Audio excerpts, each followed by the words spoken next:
अज्ञानतिमिरान्धस्य ज्ञानाञ्जनशलाकया चक्षुरुन्मिलितं येन तस्मै श्रीगुरवे नमः। श्रीचैतन्यमनोभीष्टं स्थापितं येन भूतले स्वयं रूपकदा मह्यं ददाति स्वपदान्तिकं। वन्देऽहं श्रीगुरो श्रीयुतपदकमलं श्रीगुरून् वैष्णवांश्च श्रीरूपं साग्रजातं सहगण रघुनाथान्वितं तं सजीवं साद्वैतं सावधूतं परिजनसहितं कृष्णचैतन्यदेवं श्रीराधाकृष्णपादान् सहगण ललिता श्रीविशाखान्वितांश्च। हे कृष्ण करुणा सिन्धो दीनबन्धो जगत्पते गोपेश गोपिकान्त राधाकान्त नमोऽस्तुते। तप्त कांचन गौरांगी राधे वृंदावनेश्वरी वृषभानुसुते देवी प्रणमामि हरिप्रिये। वाञ्छाकल्पतरुभ्यश्च कृपा सिन्धुभ्य एव च पतितानां पावनेभ्यो वैष्णवेभ्यो नमो नमः। अनन्तकोटिवैष्णववृन्द की जय। नमः ओं विष्णुपादाय कृष्णप्रेष्ठाय भूतले श्रीमते जयपताका स्वामिन् इति नामिने। नमो आचार्यपादाय निताय कृपाप्रदायने गौरकथाधामदाय नगरग्रामतारिणे। नमः ओं विष्णुपादाय कृष्णप्रेष्ठाय भूतले श्रीमते भक्तिवेदान्तस्वामिन् इति नामिने। नमस्ते सारस्वते देवे गौरवाणी प्रचारिणे निर्विशेषशून्यवादी पाश्चात्यदेशतारिणे।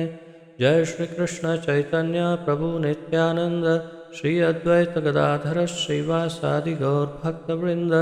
हरे कृष्ण कृष्ण कृष्ण हरे हरे हरे राम राम राम हरे हरे। हरे कृष्ण कृष्ण कृष्ण हरे हरे हरे राम राम राम हरे हरे। हरे कृष्ण कृष्ण कृष्ण हरे हरे हरे राम राम राम हरे हरे।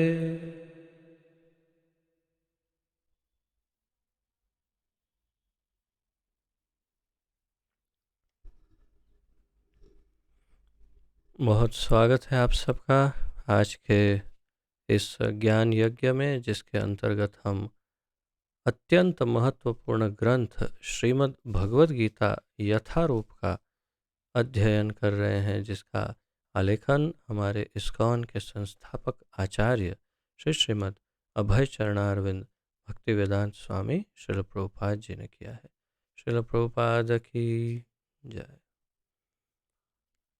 तो जैसा कि आपको स्मरण है, हम 12वें अध्याय का अध्ययन कर रहे हैं और 12वें अध्याय में 12वें श्लोक तक हम पहुँचे हैं। कल हमने 9वें श्लोक से प्रारंभ किया था अध्ययन। 9वें, 10वें और 11वां श्लोक हमने उसका अध्ययन किया था। तो 8वें श्लोक से आज थोड़ा पुनरावर्तन करके फिर हम आज 12वें श्लोक पर आएंगे। जैसा कि आपको स्मरण होगा, भगवान भक्ति योग के उतरते हुए क्रम में भक्ति योग समझा रहे हैं, अर्थात कि संपूर्ण सर्वश्रेष्ठ परिपूर्ण भक्ति योग अगर उस अवस्था को अर्जुन नहीं प्राप्त कर सके तो उससे एक स्टेप नीचे, एक स्तर निम्न भक्ति योग किस प्रकार किया जाए, उसमें क्या किया जाए, फिर उससे एक स्टेप नीचे क्या किया जाए, इस प्रकार विभिन्न प्रकार के स्तरों को भगवान समझा रहे हैं अर्जुन को। तो 8वें श्लोक से प्रारंभ किया है, इसलिए हम वहीं से प्रारंभ करते हैं पुनरावर्तन के लिए।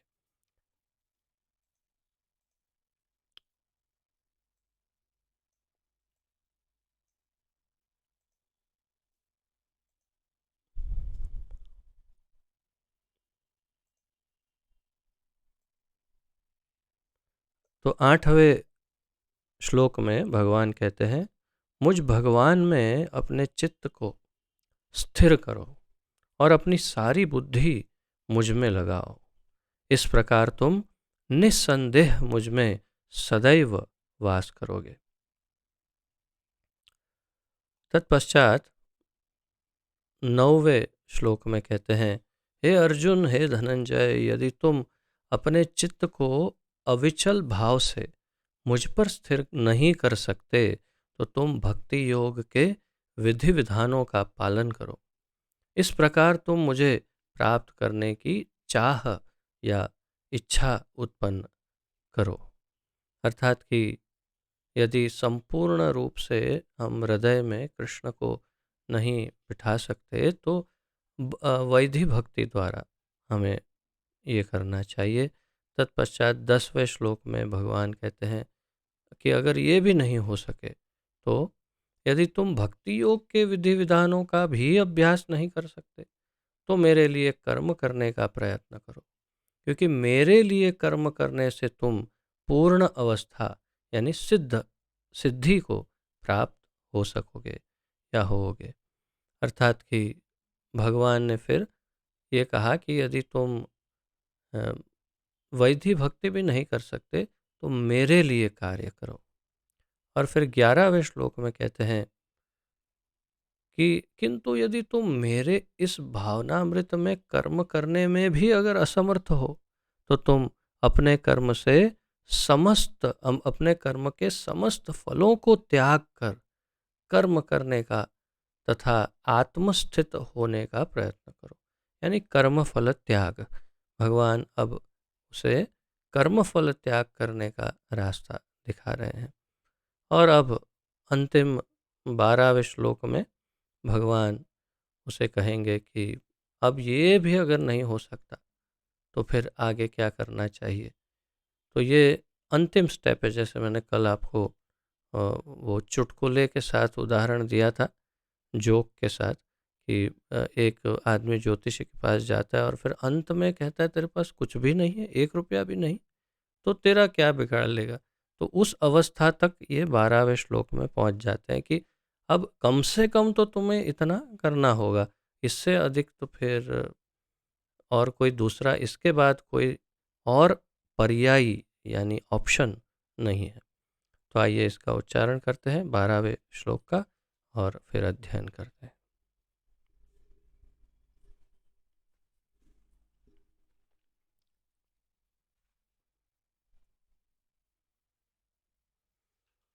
श्रेयो हि ज्ञानमभ्यासात् ज्ञानाध्यानं विशिष्यते ध्यानात् कर्मफलत्याग त्यागात् शान्तिरनन्तरम्।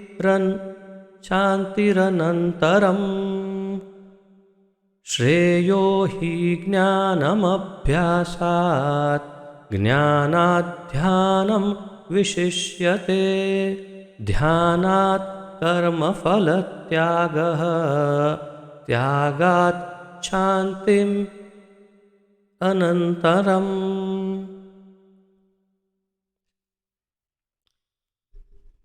दूसरी जो कड़ी है वो पूरा एक ही शब्द है, ध्यानात् कर्म फल त्यागात् शांतिरनंतरम। इसका संधि विग्रह करके उसे जब बोला जाता है तो उसमें से कितने सारे शब्द निकलते हैं, लेकिन भगवान ने केवल एक ही शब्द बना करके हमें दिया है। तो शब्दार्थ से इसका अध्ययन करते हैं। श्रेय शब्दार्थ अनुवाद तथा तात्पर्य श्रील प्रभुपाद जी द्वारा। श्रेयः श्रेष्ठ, ही निश्चय ही, ज्ञानम ज्ञान, अभ्यासात अभ्यास से, ज्ञानात ज्ञान से, ध्यानम ध्यान, विशिष्यते विशिष्ट समझा जाता है यानी और अच्छा समझा जाता है। ध्यानात ध्यान से, कर्म फल त्याग, समस्त कर्मों का के फलों का परित्याग, त्यागात त्याग ऐसे त्याग से, शांति ही शांति, अनंतरम तत्पश्चात। अनुवाद, यदि तुम यह अभ्यास नहीं कर सकते तो ज्ञान के अनुशीलन में लग जाओ। तो अंत में 9वें श्लोक में भगवान ने क्या अभ्यास करने के लिए कहा अर्जुन को किंतु यदि तुम मेरे इस भावनामृत में कर्म करने में असमर्थ हो तो तुम अपने कर्म के समस्त फलों का त्याग कर कर्म करो और आत्मस्थित होने का प्रयत्न करो। तो यदि तुम और कुछ नहीं मेरे लिए नहीं कर सकते तो कोई बात नहीं, सारे कर्मों का फलों का त्याग कर दो। और यहाँ पर कह रहे हैं कि यदि तुम कर्मों के फलों का त्याग भी नहीं कर सकते तो फिर ज्ञान के अनुशीलन में लग जाओ। इससे यहाँ पर एक बात एकदम स्पष्ट हो जाती है कि यहाँ से भक्ति मार्ग का जो भक्ति योग या भक्ति मार्ग जो है वो 11वें श्लोक में ही समाप्त हो जाता है। अर्थात कि 12वें श्लोक में भक्ति से अ, बहुत ये कहेंगे कि दूर का नाता हो जाता है, या तो फिर नाता नहीं है एक प्रकार से, क्योंकि यहाँ से भगवान अब ज्ञान योग की बात कर देते हैं कि अगर तुमसे कर्मफल त्याग भी नहीं हो सकता तो तुम फिर ज्ञान योग में लग जाओ। यानी कि भक्ति योग के अंतिम चरण के बाद ज्ञान योग आ रहा है और कह रहे हैं ज्ञान के अनुशीलन में लग जाओ। लेकिन फिर एक और बात बताते हैं कि हाँ रुको रुको, ज्ञान से भी एक और चीज़ थोड़ी श्रेष्ठ है, अगर वो कर सकते तो वो करो। क्या? लेकिन ज्ञान से श्रेष्ठ ध्यान है। तो देखिए क्रम में इस श्लोक से हमें चारों योगों का जो स्तर है उसका यहाँ पर हमें परिचय प्राप्त होता है। कोई यदि ये कहे कि ये योग से वो योग से तो उसे 12.12 बता दीजिए। 12.12 में बताया है कि कौन से योग का क्या स्तर है। तो भक्ति योग तो समाप्त हो गया यहाँ पर। अब वो नहीं हो सकता तो तुम ज्ञान योग करो। लेकिन रुको, ज्ञान योग से श्रेष्ठ ध्यान योग है। तो ध्यान योग ज्ञान योग से श्रेष्ठ बताया। आगे तात्पर्य में प्रभुपाद जी बताएंगे कि किस प्रकार एक योगी धीरे धीरे एक एक स्तर से बढ़ते हुए वो कर्म से फिर ध्यान, ध्यान से फिर ज्ञान, ज्ञान से फिर भक्ति योग तक पहुंचता है। तो ध्यान योग इससे श्रेष्ठ है, ज्ञान से श्रेष्ठ ध्यान है, और ध्यान से भी श्रेष्ठ है कर्म फलों का परित्याग। तो घुमा के फिर वहीं पर वापस लेके आ गए भगवान। कर्म योग नहीं कहा है, इसलिए कोई गलती से भी यहाँ कर्मयोग की बात कहीं है ही नहीं। इसलिए वो ना समझे कि कहीं कर्मयोग नहीं कह रहे हैं। भगवान ने क्या कहा? भगवान ने कहा यदि तुम कर्म फलों का त्याग नहीं कर सकते, देखिए कहाँ से शुरुआत की हम देखते हैं। यहाँ से शुरुआत की कि कर्म फलों का त्याग नहीं कर सकते तो यहाँ से तुम चले जाओ ज्ञान। नहीं नहीं रुको, ज्ञान से श्रेष्ठ है ध्यान योग। अच्छा, लेकिन ध्यान योग से भी श्रेष्ठ है, वहाँ पर वापस आ गए कहाँ? कर्म फलों का परित्याग।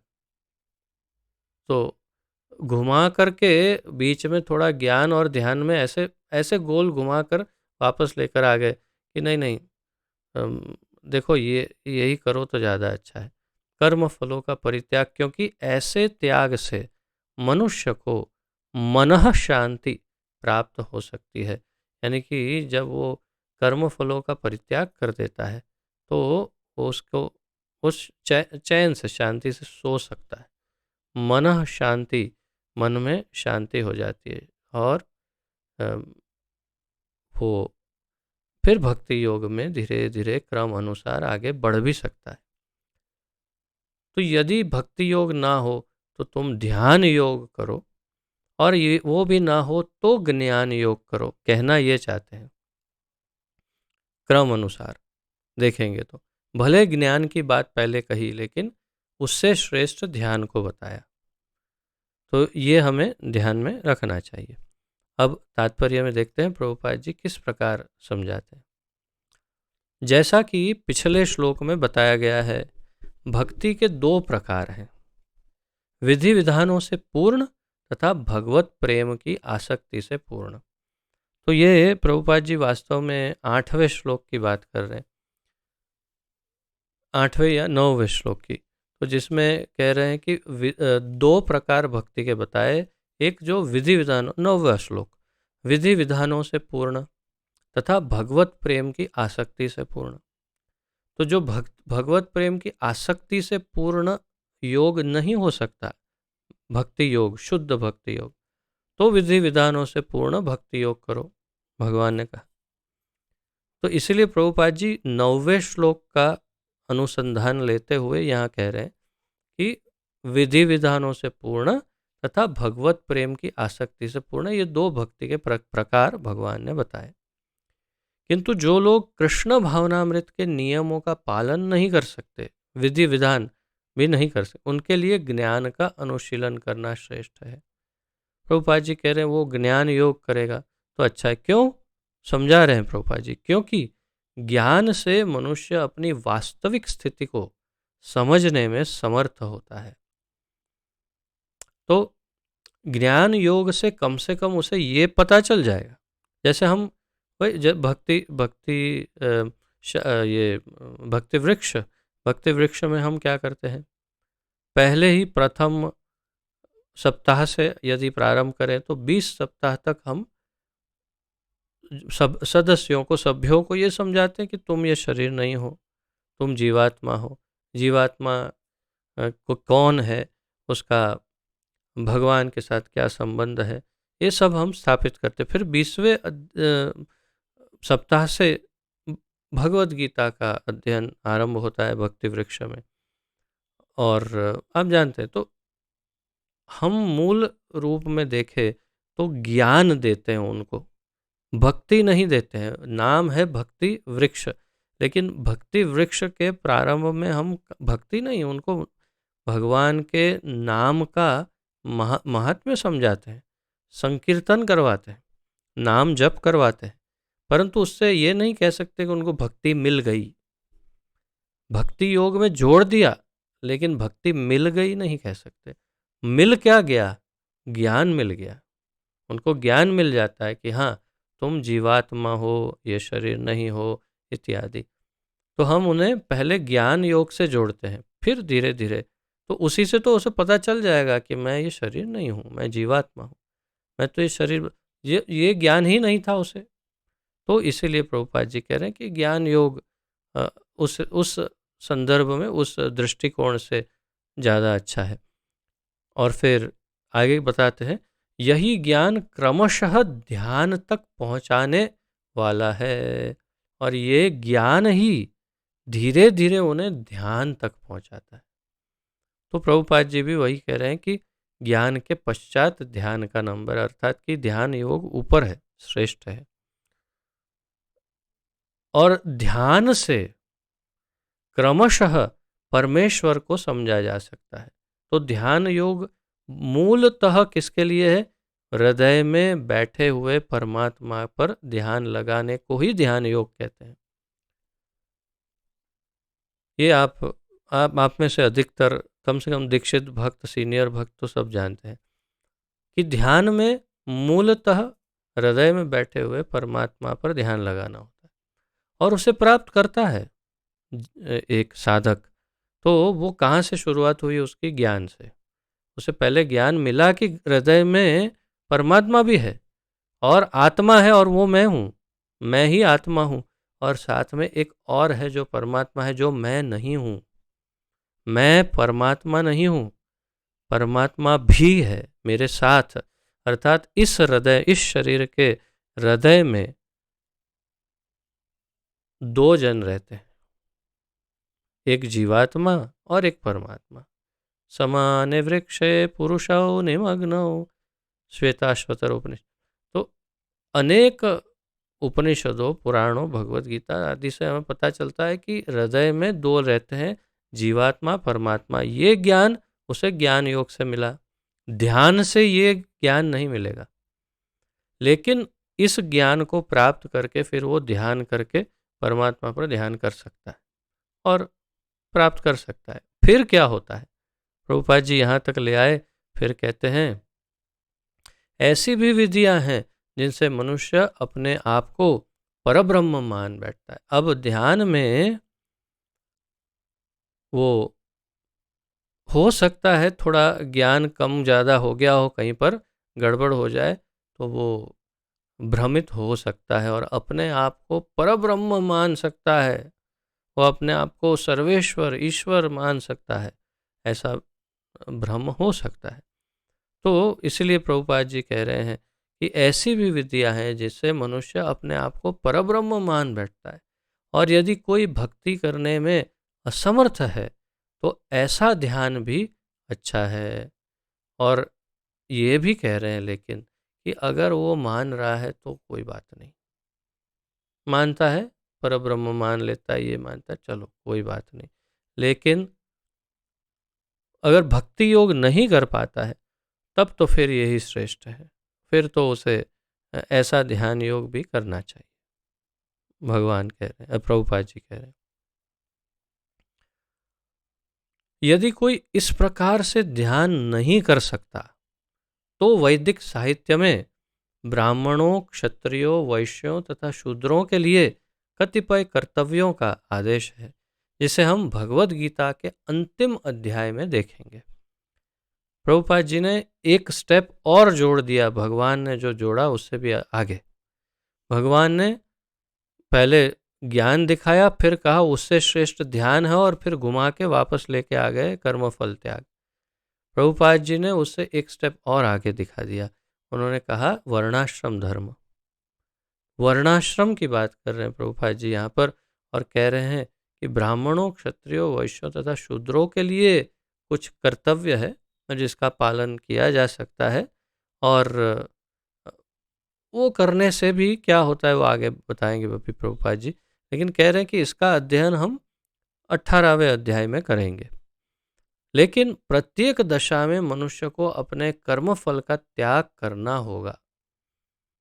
तो भगवान के साथ साथ ही प्रभुपाद जी घूम करके वहाँ पर वापस ले आए कि वहाँ जाकर भी वर्णाश्रम में भी चला जाए, लेकिन उसे कर्मफल का त्याग तो करना होगा, जिसका अर्थ है कर्मफल को किसी अच्छे कार्य में लगाना, कर्म के फल को अच्छे कार्य में लगाना। बहुत सीधा सरल इसका अर्थ समझा रहा हूँ। आपने कुछ व्यवसाय किया, आपने 100 रुपये कमाए, 100 रुपये से जाकर के आप चावल, गेहूँ कुछ ले आए। उसमें से आपने अपने लिए 2 रोटी, थोड़ा चावल बना लिया, थोड़ा गेहूँ चावल बच गया, उसको आप किसी गरीब को, भिखारी को, ज़रूरतमंद को दान कर दो। इसे कहते हैं कर्मफल त्याग। बहुत सीधा हिसाब बताया मैंने कि कर्मफल त्याग का ये हिसाब है कि जो कर्मों का फल आया, जितना हमें जरूरी था उतना ले लिया, बाकी जो बच गया उसका त्याग कर दिया। इसे कहते हैं कर्मफल त्याग, एकदम सिंपल स्ट्रेट। संक्षेपतः प्रभुपाद जी कह रहे हैं, संक्षिप्त में अगर बताएं तो सर्वोच्च लक्ष्य भगवान तक पहुंचने की, सर्वोच्च लक्ष्य क्या है? भगवान।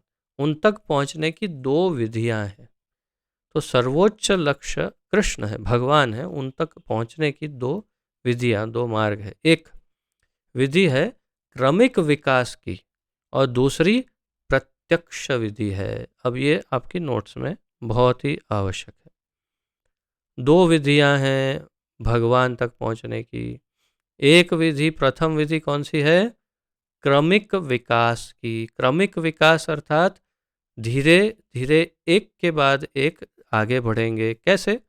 पहले ज्ञान प्राप्त करेंगे, फिर ध्यान लगेगा, फिर धीरे धीरे सभी कर्मों फल का त्याग करेंगे, फिर धीरे धीरे धीरे उनकी भगवान के लिए कर्म करना प्रारंभ करेंगे, फिर उससे धीरे धीरे वैदिक भक्ति में लगेंगे, फिर संपूर्ण रूप से उनका चित्त कृष्ण में लग जाए।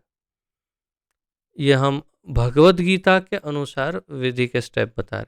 रूप गोस्वामी ने भी बताया हमें स्टेप, आप जानते हैं, आदौ श्रद्धा, फिर साधु संग, भजन क्रिया, ये करके भाव और प्रेम। तो प्रेम, कृष्ण प्रेम, वो रूप गोस्वामी ने बताया स्टेप। यहाँ पर भगवान ने जो बताया उसके अनुसार ये स्टेप्स, कि सर्वोच्च लक्ष्य भगवान तक पहुंचने की दो विधियों में एक है क्रमिक विकास, जो हमने स्टेप देखे वो, और दूसरा प्रत्यक्ष विधि यानी सीधा कृष्ण भावनामृत। कृष्ण भावनामृत में भक्ति प्रत्यक्ष विधि है, प्रभुपाद जी कह रहे हैं। प्रत्यक्ष विधि स्ट्रेट सीधी सामने जो दिख रही है, एकदम सीधी सरल विधि, और वो है कृष्ण भावनामृत अर्थात भक्ति योग, सीधी विधि। अन्य विधियों में कर्मों के फल का त्याग करना होता है, तभी मनुष्य ज्ञान की अवस्था को प्राप्त होता है। उसके बाद ध्यान की अवस्था तथा फिर परमात्मा के बोध की अवस्था और अंत में भगवान की अवस्था, यानी कि भगवान के में चित्त क्षमा करें, भगवान में चित्त को लगाने की अवस्था आ जाती है। क्रम प्रभुपाद जी ने भी दिखाया यहाँ पर, लेकिन उससे पहले क्या कहा, अन्य विधि में कर्मफल का त्याग करना होता है। उसका अर्थ क्या हुआ कि भक्ति योग में या कृष्ण भावनामृत में कर्म फल का त्याग करने की आवश्यकता ही नहीं। क्यों नहीं है? क्यों नहीं है? पूरा का पूरा कर्म क्या, जो कुछ कर रहा है वो सब कुछ कृष्ण के ही आनंद के लिए कर रहा है। प्रत्यक्ष विधि कृष्ण भावनामृत, जो कुछ कर रहा है वो सिर्फ कृष्ण के लिए कर रहा है। तो कर्म फल के त्याग का तो प्रश्न ही नहीं, क्योंकि कर्म फल ही नहीं है। अगर आप भोग लगाते हैं कृष्ण को और प्रसाद खाते हैं, ग्रहण करते हैं, तो आपको किसी भी प्रकार का कोई कर्म लगना ही नहीं है, ना अच्छा ना बुरा, कोई कर्म ही नहीं लगने वाला। बिल्कुल निष्काम कर्म, या तो जिसे बोलते हैं शून्य कर्म जैसा हो जाएगा, कुछ कर्म ही नहीं। क्यों? सब कुछ भगवान के लिए किया, तो इसीलिए कर्मफल त्याग उसमें नहीं है। प्रभुपाद जी आगे कहते हैं, उसके बाद ध्यान की अवस्था तथा फिर परमात्मा बोध की अवस्था और अंत में भगवान को प्राप्त करने की अवस्था, या तो उनमें चित्त लगाने की। मनुष्य चाहे तो एक एक पग करके आगे बढ़ने की विधि अपना सकता है। तो ये एक एक करके आगे बढ़ने की विधि है, एक एक पग आगे बढ़ने की विधि। या प्रत्यक्ष विधि ग्रहण कर सकता है। अब लिफ्ट से जाए कि सीढ़ियों से जाए, वो तो उसके ऊपर है, उसकी मर्जी की बात है। तुम्हारे सामने लिफ्ट भी है, तुम्हारे सामने सीढ़ी भी है। हाँ, लिफ्ट का अगर लिफ्ट में कैसे बटन दबाना वो नहीं आता है, तो उसके लिए एक लिफ्ट मैन की ज़रूरत होगी। लिफ्ट मैन अर्थात गुरु। गुरु के पास जाना, उन्हें कहना चलो लिफ्ट में मुझे ले जाइए 10वीं मंजिल, बोलेंगे आ जाओ, बस वो बटन दबाएंगे, तुम चले जाओ। लेकिन तुम्हें अगर एक एक पग चढ़ के जाना है तो कोई बात नहीं, 10वीं मंजिल तक जाना है, अगर पहुंच गए तो अच्छा है, नहीं तो बीच में ही चढ़ते चढ़ते तो और वास्तव में ये तो हम यहाँ मजाक कर रहे हैं, लेकिन वास्तव में सत्य में भक्ति योग में एक ही जन्म में पार उतर सकते हैं बड़ी आसानी से, भक्ति योग में। किंतु अन्य किसी भी मार्ग में देखो, हमने पूरे क्रम को समझ लिया इस चैप्टर में, तो किसी भी अन्य मार्ग में देखो तो इतना निश्चित है कि वो एक जन्म में नहीं पार उतर पाएगा, ये निश्चित है। क्योंकि उसको तो फिर अगर वो ज्ञान योग से प्रारंभ करता है तो फिर उसे धीरे धीरे ध्यान योग, और फिर ध्यान योग में परमात्मा के ऊपर ध्यान, परमात्मा की प्राप्ति, फिर उसे धीरे धीरे धीरे आगे बढ़ते बढ़ते बढ़ते बढ़ते बढ़ते भक्ति योग तक पहुंचना होगा, ये हमने देखा। और अगर ध्यान योग से प्रारंभ किया तो भी परमात्मा होकर के फिर धीरे धीरे आगे। लेकिन अगर वो भक्ति योग से ही प्रारंभ करता है, वो भी कृष्ण भावना भावित भक्ति योग, यानी एकदम पूरा कंप्लीट सीधा ही, जैसे इस्कॉन में सिखाते हैं, हम प्रशिक्षण देते हैं, वैसे पूर्ण भक्ति योग का ही अनुशीलन प्रारंभ करता है, तब तो वो एक जन्म में जाने के लिए अधिकारी है। लेकिन अन्यथा सीढ़ियों से चढ़ते चढ़ते चढ़ते बीच में कितने शरीर बदलने पड़ेंगे उसका कोई ठिकाना नहीं है। इसलिए तो भगवान ने कहा, बहुनाम जन्मनाम अन्ते ज्ञानवान माम प्रपद्यते वासुदेव सर्वमिति स महात्मा सुदुर्लभ। बहुनाम जन्मनाम अन्ते, अरे भाई बहुत जन्म लगेंगे ज्ञान योग में, और फिर तब जाके सोचेगा ओ वासुदेव सर्वमिति, अभी मान जाना, अभी से अच्छा बच्चा बन जाना, अभी से मान जा बात, बहुत सरल विधि है। नहीं नहीं, इतना सरल थोड़ी हो सकता है, मैं तो बड़ा ज्ञान योग करूँगा, मैं तो बहुत ही इंटेलिजेंट हूँ, मैं ऐसा सामान्य कर मंजीरा बजाने वाला करताल बजाने वाला नहीं करता। अच्छा, लगे रहो मुन्ना भाई जन्मों जन्मांतर लगेंगे। तो बड़ा सरल, एकदम सीधी सरल विधि भक्ति योग, एक जन्म में पार। प्रभुपाद जी यही समझा रहे हैं यहाँ पर। अतः अप्रत्यक्ष विधि भी अच्छी है, लेकिन यहाँ यह समझ लेना होगा कि अर्जुन के लिए अप्रत्यक्ष विधि नहीं सुझाई गई, क्योंकि वह पहले से परमेश्वर के प्रति प्रेम भक्ति की अवस्था को प्राप्त था। तो भाई ये तो कभी नहीं कहा कि एक बेकार है, बिल्कुल थर्ड क्लास, कुछ नहीं है, ऐसा नहीं नहीं नहीं नहीं नहीं नहीं। आध्यात्मिक विधियों में सर्वश्रेष्ठ भक्ति योग है, फिर उसके बाद बाकी की विधियां क्रम अनुसार ध्यान योग, फिर ज्ञान योग, फिर कर्म योग। और कर्म योग तो वास्तव में है ही नहीं, तो ध्यान और फिर ज्ञान योग। तो वो क्रम उतरते क्रम में इस प्रकार बताया, लेकिन उसका अर्थ ये नहीं कि ध्यान या ज्ञान योग बेकार है। विधि अच्छी है परंतु बहुत लंबी है, ये बता रहे हैं। और जबकि वही ज्ञान एक भक्त को भक्ति योग के द्वारा बड़ी आसानी से मिल जाएगा। वही ज्ञान जो वो जन्मों जन्मांतर में लेने वाला था, वो ज्ञान उसे भक्ति योग में कुछ सालों में या हो सकता है महीनों में मिल जाएगा। ये हम सबका अनुभव, आप सबने अनुभव किया होगा। हमने जो ब्रह्म संहिता में और जो अनेक ग्रंथों का जो हम अध्ययन कर रहे हैं, आप देखिए, विशेष रूप से चैतन्य चरितामृत का अध्ययन करिए और देखिए, तुरंत ये अनुभव हो जाएगा कि हाँ, सर्वश्रेष्ठ ज्ञान तो यहाँ मिल गया, अब और क्या ज्ञान मिलता किसी को, चाहे जन्मों लगा दे ये ज्ञान तो फिर भी नहीं मिलता। ऐसा ज्ञान महाप्रभु ने दिया है। तो प्रभुपाद जी आगे बताते हैं,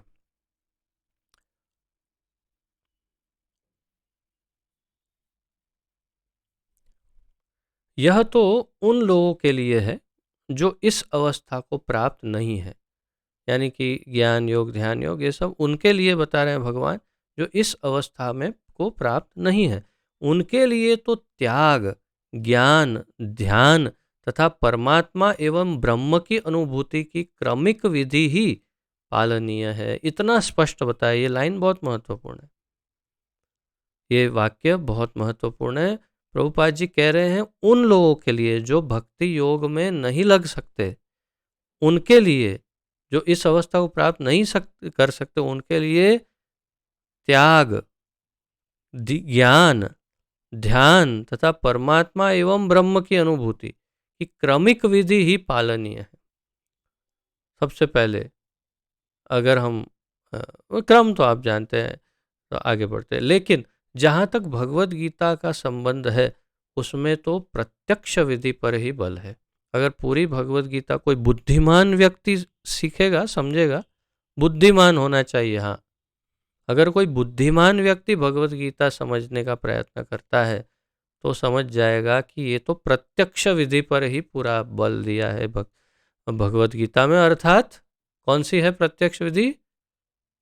भक्ति योग, कृष्ण भावनामृत, इस पर ही पूरी भगवत गीता स्वाभाविक रूप से भक्ति योग पर ही आधारित है। प्रत्येक व्यक्ति को प्रत्यक्ष विधि ग्रहण करने तथा भगवान श्री कृष्ण की शरण में जाने की सलाह दी जाती है। प्रत्येक व्यक्ति को कृष्ण की शरण ग्रहण करने की सलाह दी जाती है। बस इतना सरल। तो यहाँ पर भगवान ने इस क्रम को समाप्त कर दिया, अंतिम स्टेज दिखा दी अर्जुन को, बस इससे आगे और कुछ नहीं है यहाँ तक। और अब ये 13वें श्लोक से भगवान अंतिम श्लोक 20वें श्लोक तक, इस अध्याय के अंतिम श्लोक तक अब ये बताएंगे कि उनको कौन प्रिय है, भगवान को कैसा भक्त प्रिय है, उसके गुण बताएंगे। अचानक बस अब, क्योंकि भक्ति योग तो श्रेष्ठ तो स्थापित कर ही दिया भगवान ने, ये एकदम स्पष्ट कर दिया भक्ति सबसे श्रेष्ठ है। और अब भक्त कैसा हो तो भगवान को प्रिय होगा, वो गुण बताना प्रारंभ कर रहे हैं। तो हम अभी 13 और 14 का उच्चारण करते हैं।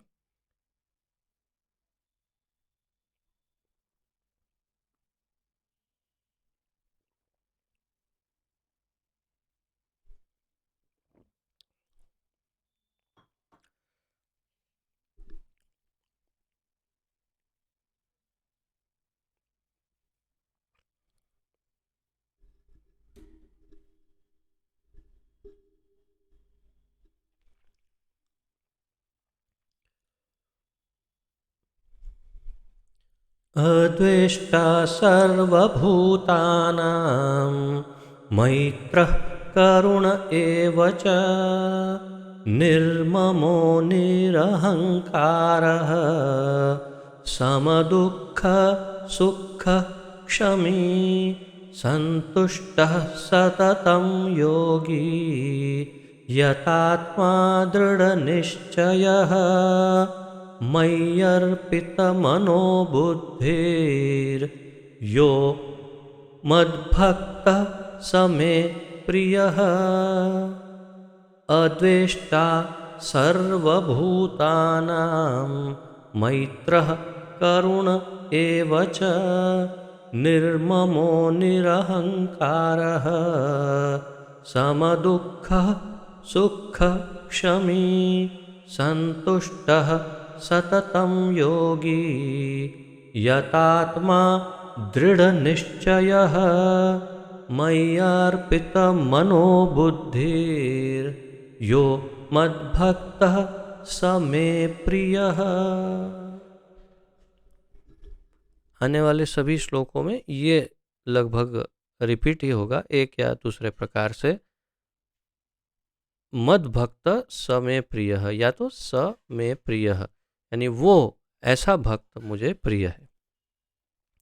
और वैसे तो बड़ा सरल है, ये समझ पाना कोई कठिन नहीं है, एक एक शब्द बड़े आसान है। तो आइए उसका अनुवाद पढ़ते हैं। अद्वेष्टा, ईर्षा विहीन। क्या गुण होने चाहिए उनके प्रिय भक्त, यानी उनका जो भक्त प्रिय है भगवान को, वो कैसा होना चाहिए। अगर आपको भगवान का प्रिय भक्त बनना है तो आप में ये गुण हो, ये जरूरी है। आपसे ही कह रहा हूं कि यदि आप भगवान के प्रिय भक्त बनना चाहते हैं तो ये गुण आप में हो, ये जरूरी है। इसीलिए बड़े, अब तक तो आप जो भी भाव से सीख रहे थे, लेकिन ये आपके लिए है सीधा, क्योंकि हम सब भक्ति योगी हैं और भक्ति योगी के लिए एक ही ध्येय है कि भगवान का प्रिय हो जाए। अब भगवान का प्रिय होने के लिए भगवान स्वयं बोल रहे हैं कि क्या करो तो तुम मेरे प्रिय हो जाओ। तो इसीलिए ये जितने भी यहाँ पॉइंट्स है बड़े महत्वपूर्ण है अगर हमें भगवान का प्रिय होना है। अद्वेष्टा, मैं तो कहता हूं 1 2 3 ऐसा करके 20वें श्लोक तक पॉइंट लिखो 1 2 3, एक पेज ही बना लो अलग, एक अलग पेज ले लेना। भले आपकी नोट्स अलग लिखते रहना जो अभी लिख रहे हैं रनिंग नोट्स, लेकिन एक अलग पेज पर 1 2 3 4 करके पॉइंट्स लिखो कि क्या क्या गुण चाहिए एक भक्त को, जो जिससे वो भगवान का प्रिय बने। तो एक तो पहला पॉइंट है इसमें नंबर 1, अद्वेष्टा, ईर्ष्या विहीन हो, किसी से ईर्ष्या ना करे। किससे? सर्वभूतानाम, समस्त जीवों के प्रति। मैत्रः, मैत्री भाव वाला हो, सभी का मित्र हो, किसी से ईर्ष्या न करे, सभी का मित्र हो। दूसरा पॉइंट, करुणः, दयालु, सबके प्रति दयालु हो। एव, यानी निश्चय ही, च, भी, निर्ममः, स्वामित्व की भावना से रहित। निर्मम, मेरा मेरा मेरा, ये मेरा है, ये मेरा है, अरे ये तो मेरा है, ये तो अपन का है मेरा है। तो वो जो सामान्य जीवन में जो भाव होता है, उस भाव से संपूर्ण मुक्ति, हृदय से मुक्ति, बाहर से नहीं, हृदय से इस भाव को मुक्त कर। मेरा क्या हो सकता है? ईशावास्यम इदम सर्वम यत्किंच जगता त्याम जगत, ये तो सब कुछ तो भगवान का है। ईशावास्यम इदम सर्वम, ईश आवास्यम, भगवान का ही सब निवास, भगवान की प्रॉपर्टी है, मेरा कुछ नहीं। इस भाव को स्पष्ट रखना, निर्मम, यानी उसके अंदर ममत्व ना हो, ये मेरा, स्वामित्व। निरअहंकार, मिथ्या अहंकार से रहित, झूठे अहंकार से मुक्त। झूठा अहंकार और सच्चा अहंकार, ये दो क्या हुआ? झूठा अहंकार समझ में आता है, लेकिन ये सच्चा अहंकार क्या है?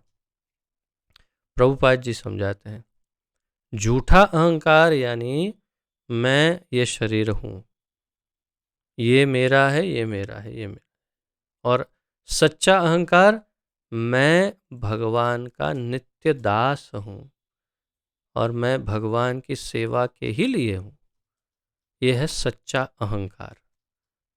अहंकार अर्थात मैं हूँ, मैं हूँ, उसे अहंकार कहते। तो मैं हूँ, लेकिन क्या मैं हूँ ही नहीं? ऐसा नहीं हो सकता, ऐसा हो ही नहीं सकता। मैं जीवात्मा हूँ तो मैं रहूँगा ही, मैं तो मैं ही रहूँगा। कभी भी मैं किसी भी जैसे जल जल को लेके जल में डाल दिया, ऐसा मिक्स होने वाला नहीं हूँ। मैं हमेशा जीवात्मा रहूँगा। तो फिर मेरा असली अहंकार क्या है जो होना चाहिए? कि मैं नित्य भगवान का दास हूँ। तो निरअहंकार, मिथ्या अहंकार से रहित, सम, यानी समभाव, सभी सभी के प्रति एक प्रकार का भाव। विद्या विनय संपन्ने ब्राह्मणे गविहस्तिनि शुनि चैव स्वपाके च पंडिताः समदर्शिनः। समभाव, समदर्शी, समभाव, सबको एक समान देख। दुख, यानी दुख, सुख तथा सुख में क्षमी, क्षमावान, दुख हो या सुख हो, क्षमावान हो, सबको क्षमा करे। संतुष्ट, प्रसन्न, प्रसन्न भी होना चाहिए। अब ये कहाँ से लाएंगे? चलो बाकी का तो समझ गए कि ये तो हम ला सकते हैं, लेकिन संतुष्टि कहाँ से लाएंगे? जरूरत नहीं पड़ेगी, पहले से अब तक का सब कुछ ले आएंगे। अद्वेष्टा, यानी ईर्ष्या विहीन या मैत्री भाव, दयालु, समभाव, निर्ममत्व, निरहंकार, ये सब होगा ना तो अपने आप संतुष्टि आ जाएगी। लाने की जरूरत, ये क्रम में है, क्रम में संतुष्टि अपने आप आएगी। संतुष्ट, प्रसन्न, तुष्ट, सततम, निरंतर, योगी, भक्ति में निरत। वो भक्ति में निरत यानी लगा हुआ होना चाहिए। यानी वैधि भक्ति या साधन भक्ति या चाहे जो कहो, लेकिन वो भक्ति में लगा हुआ होना चाहिए। यत आत्मा, आत्म संयमी, वो आत्म संयमी हो, संयम, कंट्रोल। आत्म संयमी किसे कहते हैं? अनावश्यक कुछ भी, जैसे अपनी सारी इंद्रियों को संयम में रख सके, उसे आत्म संयमी कहते हैं। अपने क्रोध को, अपनी कामनाओं को, अपनी इच्छाओं को, अपनी सभी इंद्रियों, अपनी भूख को, अपनी निद्रा को, सब को कंट्रोल कर सके, उसे आत्मसंयमी। दृढ़ निश्चय, दृढ़ निश्चय संकल्प सहित, यानी वो जो करे वो दृढ़ निश्चय। आज ही मैं सोच रहा था प्रभुपाद जी का, मैं एक यही इसमें कहीं आगे ही आएगा, वैसे भगवत गीता में पढ़ रहा था कि प्रभुपाद जी कहते हैं कि एक ब्राह्मण को कम से कम दिन में 2 बार स्नान करना चाहिए। एक भक्त को, ब्राह्मण या भक्त को दिन में कम से कम 2 बार, श्रेष्ठ है कि 3 बार स्नान करे, लेकिन कम से कम 2 बार स्नान करना चाहिए। अच्छा, प्रभुपाद जी कहते थे क्या वो खुद स्वयं स्नान करते थे? हाँ। तो आपको क्या लगता है? स्वाभाविक है कि उन्होंने तभी बोला जब वे करते थे। और मैं ये भी सोचता था कि प्रभुपाद जी यहाँ वृंदावन में रहे 6 साल, राधा दामोदर मंदिर में रहे, राधा दामोदर मंदिर में उन दिनों, और ये है 50 से अधिक वर्ष पहले की बात, 55-60 वर्ष, 55 वर्ष से अधिक की बात है। तो उस समय यहाँ जब रहते थे 60 वर्ष पहले, तब यहाँ कौन से गीज़र लगे रहते थे, कौन सी क्या आपको ये कॉयल मिलती थी, या हीटर मिलते थे, या ऑयल हीटर्स जो आजकल हैं, जैसा हमारे भी पीछे लगा हुआ है यहाँ वृंदावन की ठंडी से बचने के लिए। तो ऐसे हीटर्स कहाँ थे? और ऐसे में प्रभुपाद जी को गरम गरम गरम एकदम मस्त पानी बना के देने वाला कौन था स्नान के लिए? इस वृंदावन की ठंडी में प्रभुपाद जी 2 बार तो कम से कम स्नान करते ही होंगे, तभी लिखा है उन्होंने, और वो भी शीतल जल से, और वो भी वृंदावन की ठंडी में। और पहला स्नान होता था सुबह 3:30-4 बजे। तो और कितने वर्ष की आयु थी? तो जब भी, जहाँ भी रहे, जब भी रहे, हमेशा 2 बार स्नान करते रहे। इसको कहते हैं दृढ़ निश्चय। मैं वही सोच रहा था कि उनके अंदर कैसा दृढ़ संकल्प निश्चय है। प्रभुपाद जी के निश्चय के आगे ही आधे लोग तो ऐसे ही झुक जाते हैं। उनका निश्चय देखकर ही आधे लोग तो वहीं पे झुक जाते हैं, क्योंकि उनमें ऐसा निश्चय नहीं है। बताइए, आप में से कितने लोगों के पास ऐसा निश्चय है कि हमें ये करना है तो बस करना ही है, और ऐसा नियम बनाए हुए हैं कि नहीं, ये करना ही है। गिनती के 1, 2, 3, 4 ऐसे गिन सकता हूँ मैं कि जिनके पास कुछ निश्चय है, परंतु अधिक से अधिक हम सब बहुत कमज़ोर हैं। तो दृढ़ निश्चय होना चाहिए, संकल्प सहित। मई, मुझ में, भगवान कहते हैं मई, मुझ में, अर्पित, संलग्न, मनः, मन को, बुद्धि ही तथा बुद्धि को, यह जो, मत भक्त, मेरा भक्त, सह वह, मैं मेरा प्रिय प्यारा। तो इतना करके भी फिर वो अपने मन और बुद्धि को मुझको अर्पित कर दे, ऐसा भक्त मुझे प्रिय है। अनुवाद पढ़ते हैं। श्रील प्रभुपाद जी लिखते हैं अनुवाद में, जो किसी से द्वेष नहीं करता लेकिन सभी जीवों का दयालु मित्र है। किसी से द्वेष नहीं करना ये एक बात है, और सभी जीवों के प्रति दयालु होना और मित्र होना, दयालु मित्र, वो और बात है। जो अपने आप को स्वामी नहीं मानता और मिथ्या अहंकार से मुक्त है। तो ये सब हमने समझ लिया है। जो सुख दुख में समभाव रहता है, चाहे उसको सुख आया या दुख आया, शीतोष्ण सुख दुखदाह आगमापाइनो नित्यास्ताम तितिक्षस्व भारत। तो दुख आए या सुख आए, समभाव रहे, सहिष्णु रहे। सहिष्णु है भगवान प्रभुपाद जी कह रहे हैं, सदैव आत्मतुष्ट रहता है, संतुष्ट रहता है, आत्मतुष्ट, यानी भगवान ने जो दिया है वही श्रेष्ठ दिया है, इससे अधिक की आवश्यकता क्या है, इसी में संतुष्टि। आत्म संयमी है, तथा जो निश्चय के साथ मुझ में मतलब, और आत्म संयमी भी हो, तो आप इसमें पॉइंट्स आपने लिख लिए होंगे, जो किसी से द्वेष नहीं करता, लेकिन सभी जीवों के का दयालु मित्र है। तो अभी हम दयालु मित्र को एक ले सकते हैं या दयालु और मित्र को अलग ले सकते हैं।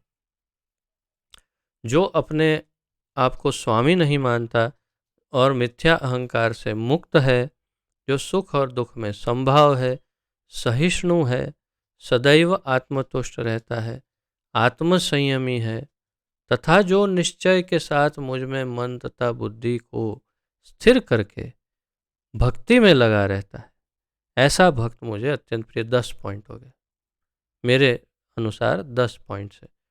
ये 10 गुण एक भक्त का है जो भगवान को प्रिय है।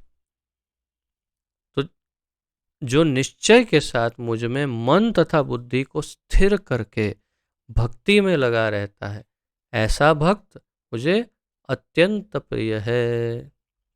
तात्पर्य, शुद्ध भक्ति पर पुनः आकर भगवान इन दोनों श्लोकों में शुद्ध भक्त के दिव्य गुणों का वर्णन कर रहे हैं। प्रभुपाद जी के अनुसार इस श्लोक में भगवान शुद्ध भक्त का परिचय दे रहे हैं। शुद्ध भक्त में ये सारे गुण होते हैं, होने चाहिए। शुद्ध भक्त किसी भी परिस्थिति में विचलित नहीं होता, न ही वह किसी के प्रति ईर्ष्यालु होता है, न वह अपने शत्रु का शत्रु बनता है। शत्रु का शत्रु नहीं बनता, वो शत्रु का मित्र बनने का प्रयास करता है। वह तो सोचता है यह व्यक्ति मेरे विगत दुष्कर्मों के कारण मेरा शत्रु बना हुआ है, अतएव विरोध करने की अपेक्षा कष्ट सहना अच्छा है। वो क्या सोचता है? प्रभुपाद जी ने इन्वर्टेड कॉमा में बताया है, ऐसे करते हैं ना, तो उसमें लिखा है यह व्यक्ति मेरे, कौन? जो मेरा दुश्मन है, वो मेरे अपने दुष्कर्मों, विगत पहले के, इस जन्म के या पिछले जन्म के मेरे दुष्कर्मों के कारण मेरा शत्रु बना हुआ है, अतएव विरोध करने की अपेक्षा कष्ट सहना ज्यादा अच्छा है। विरोध क्यों करना? उससे अच्छा है कष्ट सह ले। तो ये बात थोड़ी सी कभी कभी कठिन लग सकती है, ये थोड़ा जल्दी से हम ऐसी सुंदर भावना को डेवलप न भी कर पाए उतना जल्दी, लेकिन यही भावना हमें विकसित करनी है। कोई हमारा शत्रु है तो वो हमारे अपने दुष्कर्मों के कारण है। बहुत कठिन है बाबा, बहुत ही कठिन है। मैं आपको पहले भी एक बार उदाहरण दे चुका हूँ। एक मेरे बहुत ही आत्मीय थे, बहुत ही घनिष्ठ, बहुत ही एकदम निकट संबंधी, और मैंने उनको एक बार बताया, आप जो भोग रहे हो वो आपके कर्मों का फल है। उन्होंने जीवन भर के लिए मेरे साथ नाता तोड़ दिया, और कभी मौका मिलने पर बताया भी, तुम बिल्कुल भावनाहीन व्यक्ति हो। तुम ये कहना चाहते हो कि मेरे अंदर मुझे जो कष्ट हो रहा है वो मेरे अपने कर्मों का फल है। वो इस बात को उन्होंने स्वीकार ही नहीं किया, और ऊपर से ऐसा सोचा कि मैं उन पर दोषारोपण कर रहा हूँ, मैं उनको नीचा दिखा रहा हूँ, मैं उनको खराब दिखा रहा हूँ, मैं ये बताना चाहता हूँ कि आप खराब हो। ऐसे उन्होंने मान लिया, मुझसे नाता तोड़ दिया। और एक भक्त जैसे ही कोई उसका शत्रु होता है, कोई उसे कष्ट देता है, तुरंत वो समझ जाता है कि नहीं, मेरे कोई पिछले कर्मों का हिसाब चुकाया जा रहा है, गलती उसकी नहीं है, गलती मेरी है, मैं उसको क्यों दोषारोपण करूं। जब मैं ये कह रहा हूं तो कहते कहते मेरे अंदर भी वो मंथन चल रहा है, और मैं सोच भी रहा हूं कि पिछले कई दिनों में, महीनों में, सालों में किस किस के ऊपर मैंने दोषारोपण किया। क्या अच्छा किया? नहीं नहीं नहीं नहीं नहीं नहीं, बहुत गलत किया। उन पर मुझे दोषारोपण नहीं करना चाहिए। मैं ये सोच भी रहा हूँ, और हमें ऐसे ही, भक्त को ऐसे ही सोचना चाहिए कि मैं जो भोग रहा हूँ मेरे कर्मों का फल है, बस सिंपल। श्रीमद् भागवत के 10वें स्कंद के 14वें अध्याय के 8वें श्लोक में कहा गया है, तत्तेनुकंपां सुसमीक्षमाणो भुंजान एवात्मकृतं विपाकम स एव दाय भाक। इस श्लोक में भगवान कहते हैं, बहुत ही अच्छा, बहुत ही कंठस्थ करना, अवश्य कंठस्थ करना चाहिए श्लोक। तत्तेनु कंपाम सुसमीक्षमाणो भुंजान एवात एव आत्मकृतम विपाकम। यानी कि एक भक्त क्या सोचता है, जब भी कोई भक्त मुसीबत में पड़ता है तो वह सोचता है कि यह भगवान की मेरे ऊपर कृपा ही है। अब देखिए, एक स्टेप और आगे बता रहे, शत्रु ने कष्ट दिया तो भक्त ने सोचा कि ये मेरे कर्मों का फल। लेकिन कोई भी किसी भी प्रकार का कष्ट आया तो भक्त ने क्या सोचा, तत्तेनुकंपा, अनुकंपा, ये तो भगवान की अनुकंपा है, उनकी दया है। कैसे सोचता है? तो वह सोचता है कि यह भगवान की मेरे ऊपर कृपा है, मुझे अपने विगत दुष्कर्मों के अनुसार इससे कहीं अधिक कष्ट भोगना चाहिए था। मैंने जो दुष्कर्म किए हैं, कुछ को तो मैं जानता ही हूं, मैंने क्या क्या किया इस जन्म में, और जिनको मैं नहीं जानता, पिछले जन्मों में जो किए, वो तो बड़े भयानक कर्म ही होंगे, लेकिन भगवान इससे कहीं अधिक दे सकते थे, दयालु है, बहुत कम दे रहे हैं। क्या सोचता है भक्त? विगत दुष्कर्मों के अनुसार इससे कहीं अधिक कष्ट भोगना चाहिए था। यह तो भगवान की कृपा है कि मुझे मिलने वाला पूरा दंड नहीं मिल रहा है। मुझे जो मिलना चाहिए था पूरा दंड, वो नहीं मिल रहा है, ऐसा सोचता है भक्त। सोचना चाहिए, यही सत्य है। आप इस पर चिंतन करिए, थोड़ा मंथन करिए, विचार करिए। इधर उधर दूसरी बातों में ध्यान देने के बदले आप इसके ऊपर एकाग्र चित्त करके इसे ध्यान से सुनिए और मंथन करिए, और इस विचार को अपने हृदय में बिठा लीजिए। जब भी कष्ट आता है तो एक ही बात सोचिए, कितने दयालु है ठाकुर जी, मुझे तो कई गुना ज्यादा इससे पीड़ा भोगनी चाहिए थी, मैं क्या भोग रहा हूं इतना सा। और विशेष रूप से आप में से जितने भी मांसाहारी थे, उनके लिए तो ये बिल्कुल 100% लागू होता है। जिन्होंने जीवन भर मांसाहार किया, उनके लिए तो ये बिल्कुल एकदम उपयुक्त है, क्योंकि कितना भयानक पाप करते रहे केवल जिह्वा के लिए। और भगवान की करुणा तो देखो, कितना छोटा कष्ट देते हैं, और वो भी इसलिए देते हैं ताकि हम उसमें से कुछ अच्छा ही प्राप्त करें, ताकि हम निर्मल बने, कोमल बने, विनम्र बने, इसीलिए इतना भी कष्ट दे रहे हैं। अब भगवान को अच्छा नहीं भी लग रहा कि हमें कष्ट दे रहे हैं, पर हमारे अच्छे के लिए दे रहे हैं। तो ये बात को अपने हृदय में बिठाइए, ये तो भगवत कृपा है कि मुझे मिलने वाला पूरा दंड नहीं मिल रहा है। भगवत कृपा से थोड़ा ही दंड मिल रहा है, अतएव अनेक कष्टपूर्ण परिस्थितियों में भी वह सदैव शांत तथा धीर बना रहता है। थोड़ा कहना तो बहुत आसान है, मैं दावा नहीं कर रहा हूँ कि आगे भविष्य में कोई कष्ट आए और मैं शांत रहूं। मैं दावा नहीं कर रहा, मैं केवल पढ़ रहा हूँ। लेकिन ये भाव होना चाहिए, चाहे कैसा भी कष्ट आए, भक्त को धीर और शांत होना चाहिए और यही विश्वास होना चाहिए, तत्तेनुकंपाम सुसमीक्षमाणो भुंजान एवात्मकृतम विपाकम। बहुत दयालु है मेरे ठाकुर जी, जो क्या क्या मुझे भोगना था थोड़ा सा ही दिया है।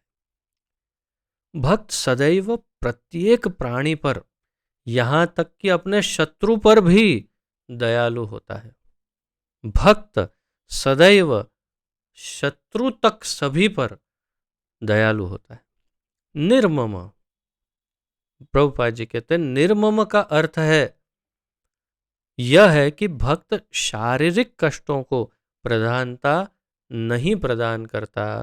अगर शारीरिक कष्ट होता है तो उसे अधिक ध्यान नहीं देता, उसे निर्मम कहते हैं, यानी ममत्व नहीं, मेरा मेरा, मैं मेरा शरीर, क्योंकि वह अच्छी तरह जानता है कि वह भौतिक शरीर नहीं है, वो देहात्म बुद्धि से मुक्त है, वो जानता है कि मैं ये शरीर नहीं हूं।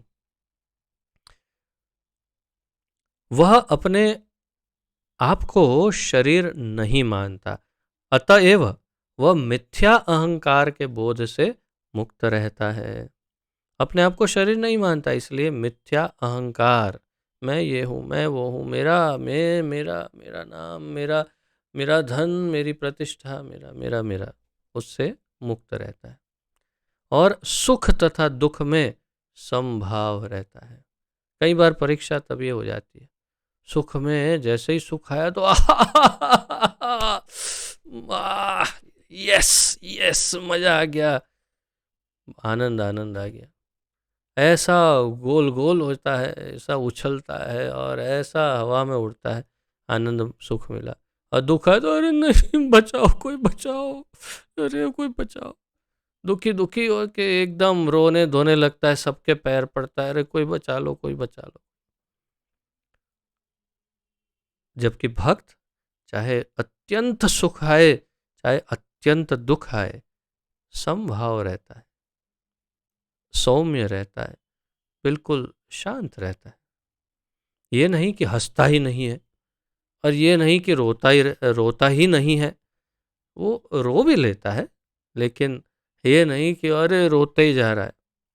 जहाँ जिसको देखो एक ही कंप्लेन, अरे मुझे ये कष्ट है, मुझे बाबा मेरे मेरे ये दुख है, मेरा दुख है, अरे बाबा कोई मेरा दुख सुनो, मेरे दुख सुना, मेरा दुख सुनो, बस रोते ही रहता है। आपको भी कोई ना कोई ऐसा मिला ही होगा जो जो भी कष्ट है, अरे मेरा दुख सुनो, मुझे ये कष्ट है बाबा, ऐसे मिले होंगे कोई ना कोई। और सुख आए तो अरे अपन को तो ये मिल गया, अरे तुमको क्या, अरे देखो, बिल्कुल शांत रहता है, थोड़ा रोता है, थोड़ा हंसता है जरूरत के अनुसार। वह सहिष्णु होता है और भगवत कृपा से जो कुछ प्राप्त होता है उसी से संतुष्ट रहता है। सहिष्णु, सहनशील, जो होता है उसे सहन करता है और जो कुछ प्राप्त होता है उसी से संतुष्ट रहता है।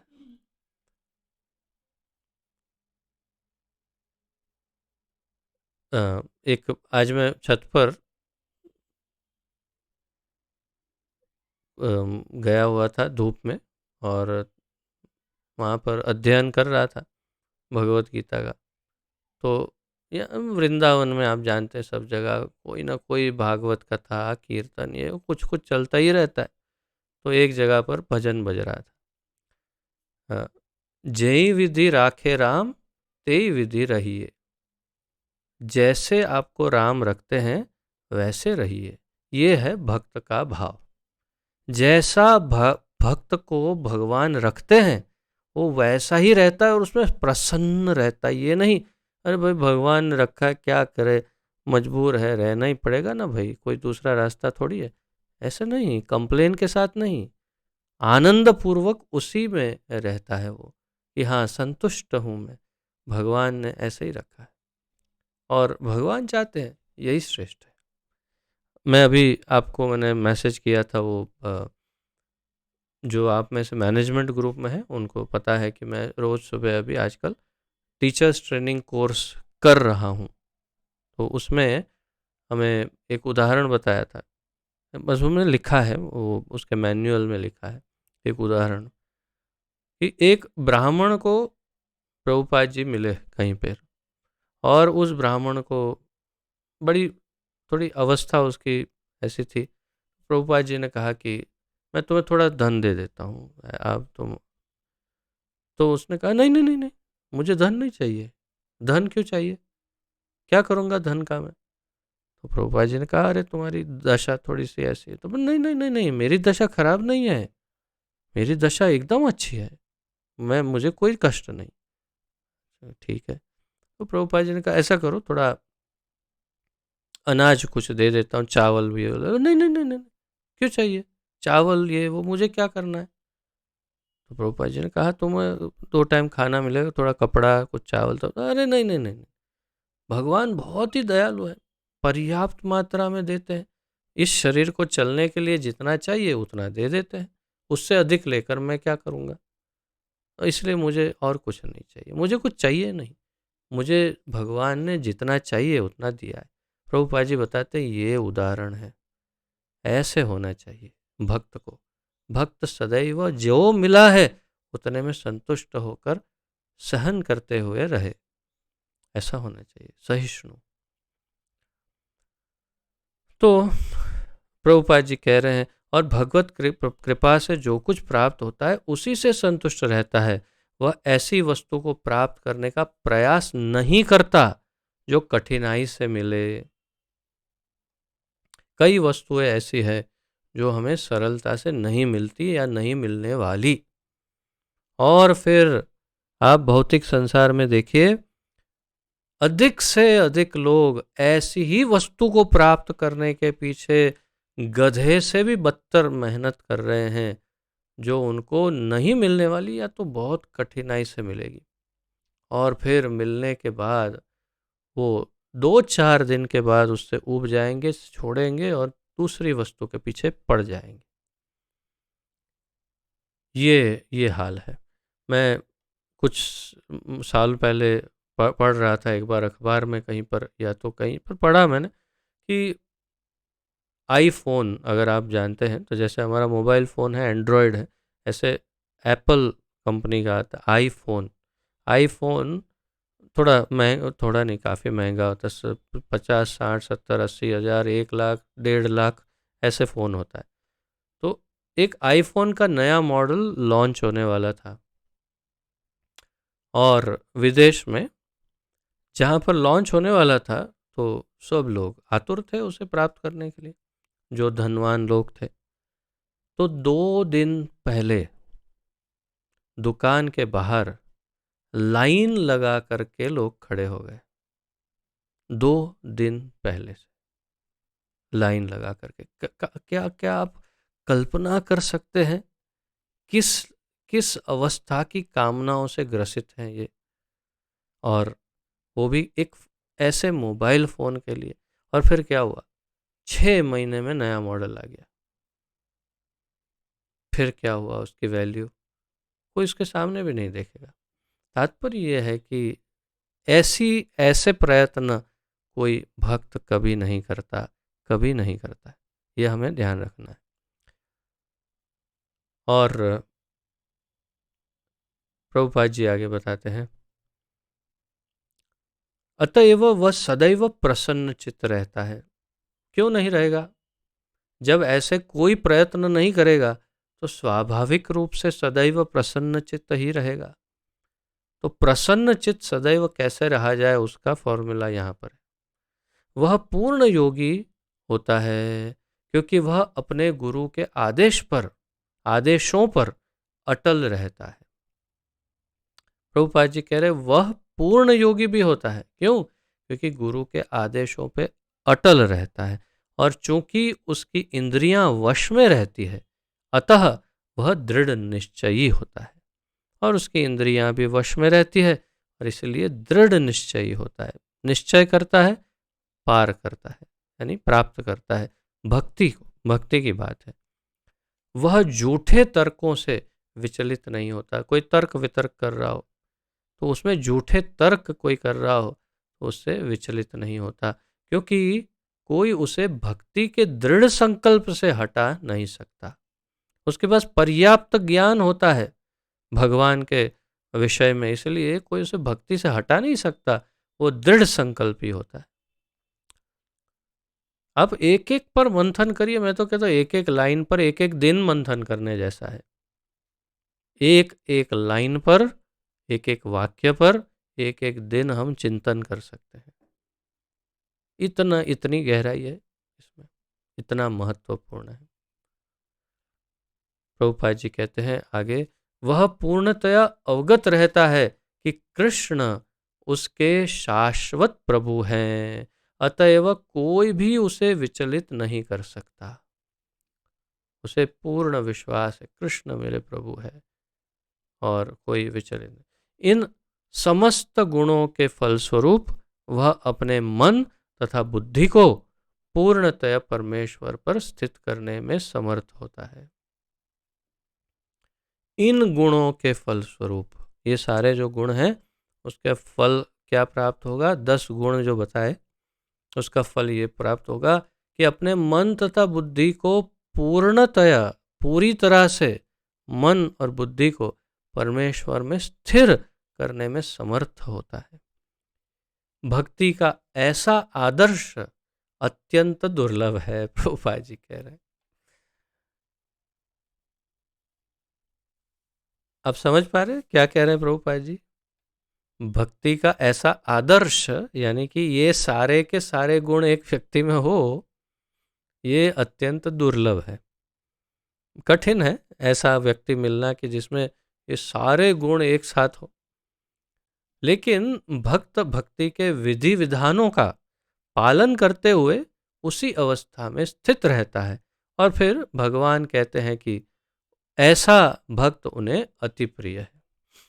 तो भक्त तो भगवान को प्रिय ही है, क्योंकि भगवान उसकी कृष्ण भावना से युक्त कार्यकलापों से सदैव प्रसन्न रहते हैं। यानी वो क्या क्या कर रहा है, कैसे कुछ भी कर रहा हो, भगवान के लिए, वो भगवान के लिए कर रहा है, इसलिए भगवान प्रसन्न रहते हैं। बस बड़ी सरल बात है। तो इसके लिए कई उदाहरण भी दिए जा सकते हैं। राम लीला में जब भगवान रामचंद्र कन्याकुमारी से लंका तक का पुल बना रहे थे, तब सारे वानर लगे हुए थे, उसमें हर प्रकार के वानर और बड़े अत्यंत शक्तिशाली बड़े बड़े वानर जो बड़े बड़े पहाड़ को उठा उठा करके रख रहे थे। उसमें एक छोटी सी गिलहरी, स्क्विरल अंग्रेजी में जैसे कहते हैं, तो वो खिसकोली गुजराती में, वो गिलहरी छोटे छोटे पत्थर उठा उठा करके डाल रही थी। एक वानर ने कहा कि तो डिस्टर्ब मत कर यार, बीच में मत आ, हम हमारे पैर में आ जाएगी तो मर जाएगी, उससे अच्छा है साइड पे जाके खड़ी हो जा। तो इतने इतने छोटे छोटे पत्थर डाल रही है, क्या फ़ायदा होगा, कितने सालों में बनेगा ब्रिज। राम जी ने तुरंत उसे टोका कि नहीं, ये मेरी भक्त है, ये मुझसे प्रेम करती है, और वो प्रेम से छोटे से छोटा भी कंकर, क्या एक कण भी डालेगी रेत का, तो भी मैं उसे वही भाव से स्वीकार करूँगा जिस भाव से सारे भक्त मेरे लिए सेवा कर रहे हैं। तो इसमें मात्रा का कोई भाव ही नहीं, कोई कोई कोई महत्ता ही नहीं है कि कितना बड़ा पत्थर या कितना ही सेवा कर दी, भाव महत्वपूर्ण है। तो अर्थात भक्त जो भी भाव से प्रेम से जो भी सेवा करता है भगवान की, भगवान प्रसन्न रहते हैं, ये मूल बात है। लेकिन कृष्ण के लिए करना आवश्यक है। तो इस प्रकार यहाँ पर 13 और 14 का अध्ययन हुआ।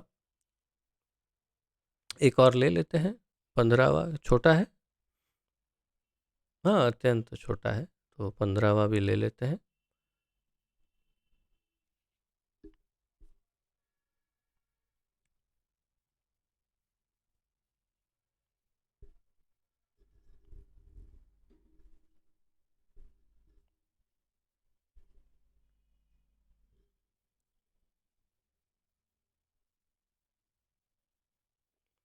यस्मान्नो द्विजते लोको लोकान्नो द्विजते च यः हर्षामर्षभयोद्वेगैर्मुक्तो यः स च मे प्रियः यस्मान्नो द्विजते लोको लोकान्नो द्विजते च यः हर्षामर्षभयोद्वेगैर्मुक्तो यः स च मे प्रियः।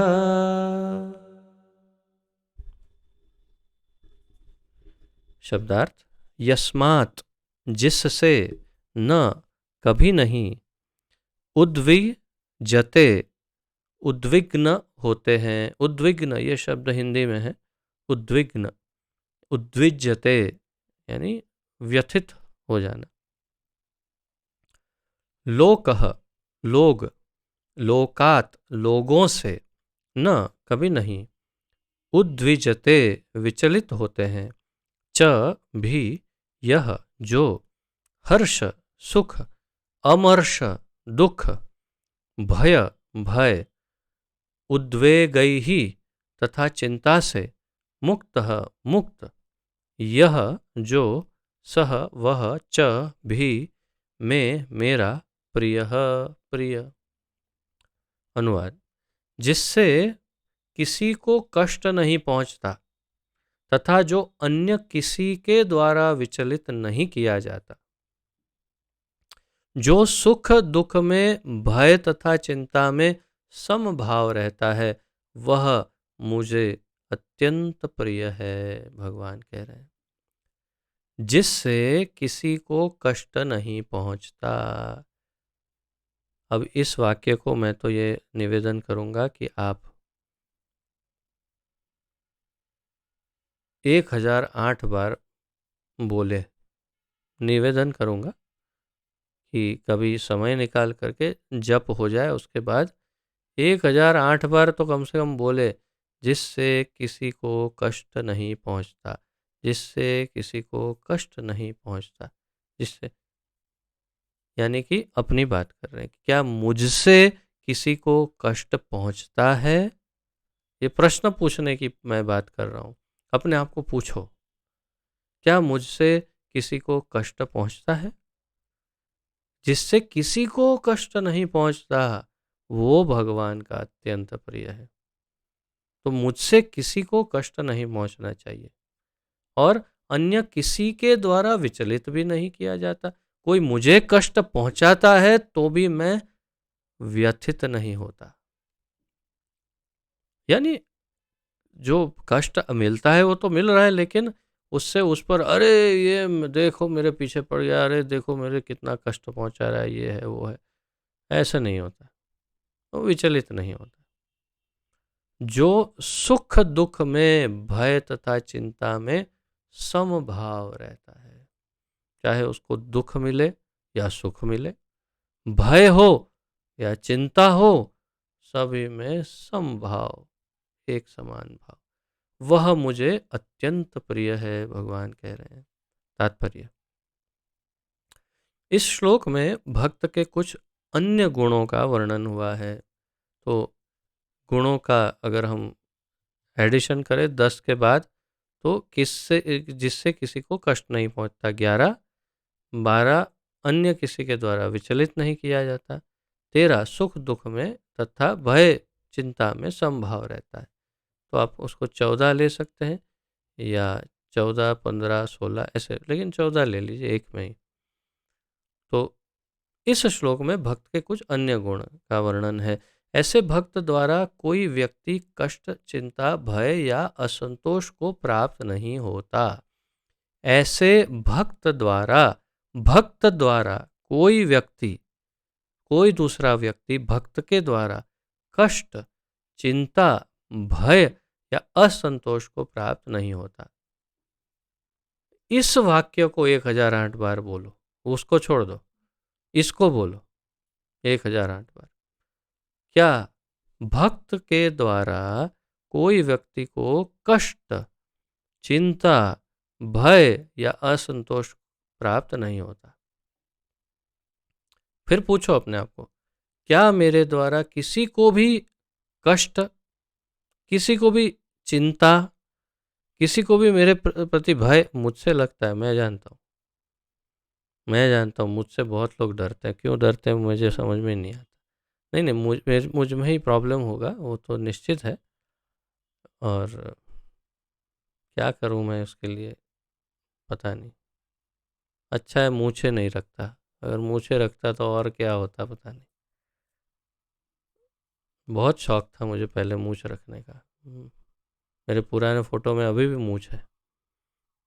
लेकिन मैं रखता और पता नहीं लोग कैसे डर जाते हैं, भगवान। लेकिन क्या करूँ अब मैं, लेकिन फिर भी मुझे चिंतन करना चाहिए। क्या मुझसे भय लगता है किसी को, या असंतोष? कोई किसी को मुझसे संतोष नहीं हो, ऐसा हो सकता है? तो ऐसा नहीं होना चाहिए। एक भक्त से किसी को कष्ट नहीं हो, किसी को चिंता ना हो, किसी को भय न लगे और कोई असंतुष्ट न रहे। ये बहुत महत्वपूर्ण है, कोई भी हो। चूंकि भक्त सब पर दयालु होता है, अतएव वह ऐसा कार्य नहीं करता जिससे किसी को चिंता हो। साथ ही यदि अन्य लोग भक्त को चिंता में डालना चाहते हैं तो वो विचलित नहीं होता। कोई उसको चिंता दे तो विचलित नहीं होता। यह भगवत कृपा ही है कि वह किसी बाह्य उपद्रव से क्षुब्ध नहीं होता। और ये भगवान की कृपा ही है कि वो बाह्य अ, अ, उपद्रव, यानी कि कोई बाहर से कोई भी तकलीफ दे रहा है, कष्ट दे रहा है, तो उससे क्षुब्ध नहीं होता, यानी एकदम परेशान हो जाए, दुखी हो जाए, ऐसा नहीं होता। वास्तव में सदैव कृष्ण भावनामृत में लीन रहने तथा भक्ति में रत रहने के कारण ही ऐसे भौतिक उपद्रव भक्त को विचलित नहीं कर पाते। क्यों नहीं होता? भक्त विचलित क्यों नहीं होता? प्रभुपाद जी कारण बता रहे हैं। सदैव कृष्ण भावनामृत में लीन रहने के तथा भक्ति में रत रहने के कारण टाइम ही नहीं मिलता है ये सब सोचने का। बस सेवा में ही लगा है और कीर्तन में, जप में, इसमें ही लगा हुआ है, तो फिर कहाँ टाइम मिलेगा ये सब सोचने का। इसलिए विचलित नहीं होता। सामान्य रूप से विषयी व्यक्ति अपने शरीर तथा इंद्रिय तृप्ति के लिए किसी वस्तु को पाकर अत्यंत प्रसन्न होता है।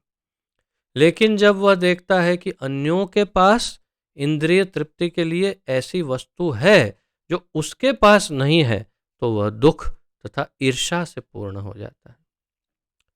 जब वह अपने शत्रु से बदले की शंका करता है, यानी कि उसको ऐसी शंका होती है कि मेरा शत्रु मुझसे बदला लेने वाला है, तो बदले की शंका करता है तो वह भयभीत रहता है, सामान्य व्यक्ति। और जब वह कुछ भी करने में सफल नहीं होता तो निराश हो जाता है। निराश अर्थात डिप्रेशन, भौतिक शब्द आज के आधुनिक भाषा में कहे तो डिप्रेशन का पेशेंट हो जाता है। फिर मनोचिकित्सक के पास, यानी मेंटल, मानसिक साइकिक, वो साइकियाट्रिस्ट के पास या किसी के पास जाता है, एंटी डिप्रेसेंट ड्रग्स लेता है या कुछ कुछ, डिप्रेस हो जाता है, मनोरोगी हो जाता है, यानी निराश हो जाता है, हताश।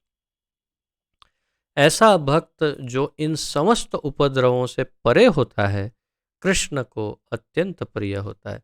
भक्त इन सभी उपद्रवों, जो लास्ट एक दो लाइन तीन लाइन में बताया, उन सभी उपद्रवों से मुक्त रहता है और इसीलिए भगवान को प्रिय रहता है। बस इतना सरल। तो इस प्रकार यहाँ पर 15वें श्लोक तक का हमने अध्ययन किया। 16, 17, 18, 19 और 20 इतने श्लोकों का अब इस चैप्टर में और इतने श्लोक से शेष हैं। सभी बाकी के सभी श्लोकों में यही स में प्रिय, यो में भक्त, यो मद भक्त समय प्रिय, समय प्रिय, समय प्रिय, समय, ऐसा भक्त मुझे प्रिय है कहकर ही भगवान आगे बताएंगे। और उसके गुण हमने आज 14, 13, 14 गुण देखे। तो उतने गुणों से आगे कल आगे देखते जाएंगे। यदि किसी का इस आज के अध्ययन के उपलक्ष्य में कोई प्रश्न, जिज्ञासा, उत्कंठा आदि हो तो प्रस्तुत कर सकते हैं।